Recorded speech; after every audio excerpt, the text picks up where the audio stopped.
At this time, I expect the recession we're going to face in this pandemic would be about 8 to 10 quarters. I would expect a recovery in about the second quarter of 2022. But my assumption is some kind of vaccine will be developed or put in place by the second quarter of 2021. If that is the case, usually a recession will be able to take a V-shaped recovery. So then the economy will be back to the original level, maybe by the second or third quarter of 2022. There will be a severe recession facing us. I call it a grand recession because the significance of this recession is not just in terms of how much jobs we are going to lose, what production we are going to drop, etc. But more importantly, I think the recession we are going to face will be a historical turning point in terms of geoeconomics. The whole geoeconomic game will somewhat be different after the pandemic. You will see a new scenario of geoeconomics after the pandemic. But I'm not so pessimistic. I won't call it deglobalization. I will call it re-globalization. It will be globalization after the pandemic in different form, maybe when compared to before, or maybe to a different extent.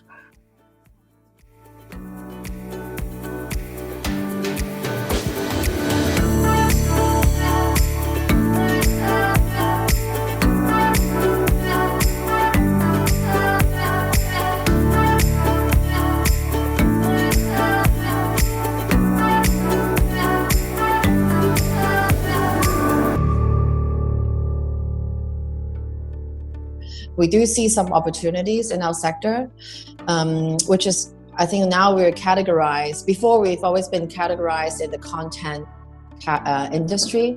Now we're more like the stay-at-home economy, or what I would like to call is actually the kitchen economy, because everybody tends to stay home and cook a lot now. Online business for us is actually somewhat benefiting from the current situation, but I think the offline business actually has been hit very, very hard.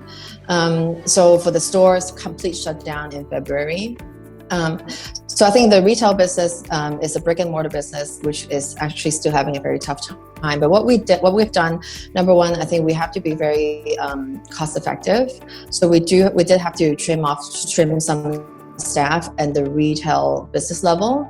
But I think at the same time, sometimes people are more creative during crisis time.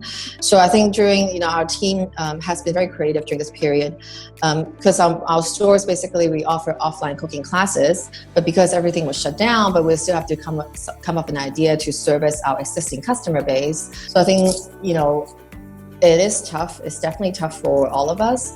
And sometimes I think we have to remain very cautious, be cost sensitive, but at the same time, I think don't limit ourselves, and all of us have to be very creative during this period.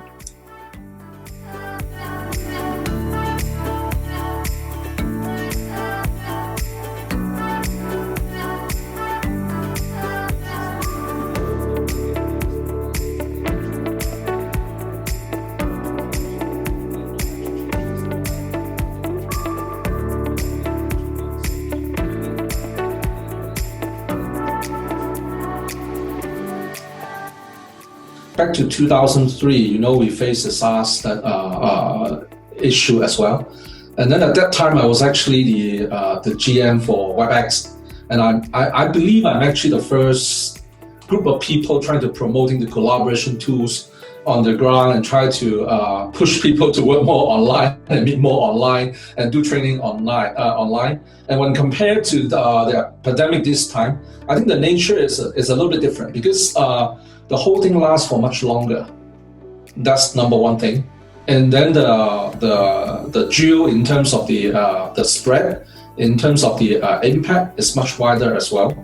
So it's very interesting. I do believe human behavior is more like this. When you try to do something on 1 or 2 times, you may not actually change it as more like a habit. But when you do it for over a month or 2 months, or keep doing it on and on and on. You try to also work on it and try to build up stuff to make use of, really making use of the tools to build it up and try to use it intensively. Then you start to see the values. And then when the pandemic is over, the stuff that you have built, actually, you know that it creates values there.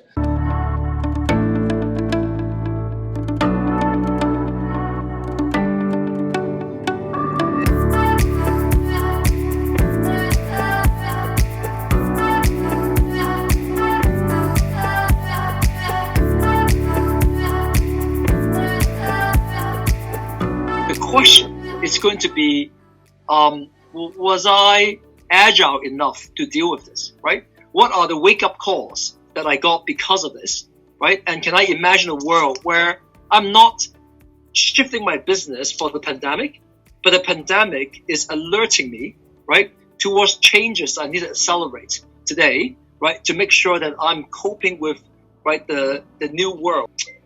The problems of inequality will be worse. I think of, what are we talking about here? We're talking about the digital people becoming even more stronger.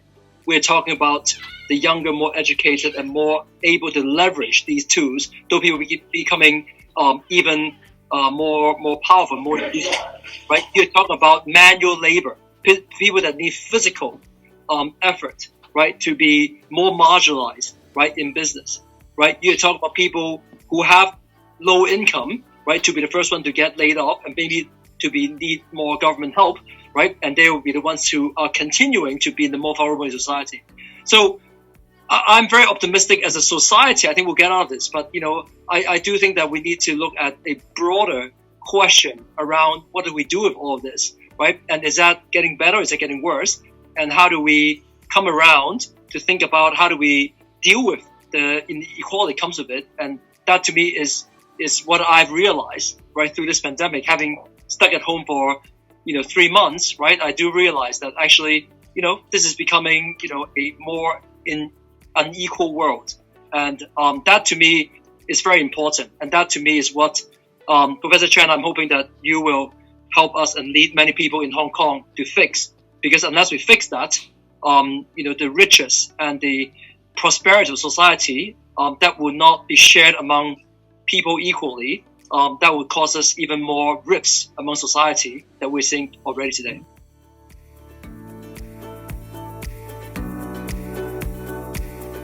As I said, this is the first of what we hope to be a series called Tipping Point, where we're looking at how businesses are dealing with the COVID-19 pandemic. For now, this is myself, I'm DJ Clark, Professor Chen, and all of our panelists from our office in Hong Kong and from wherever you are. Thank you very much. It's been a great discussion. Thank you.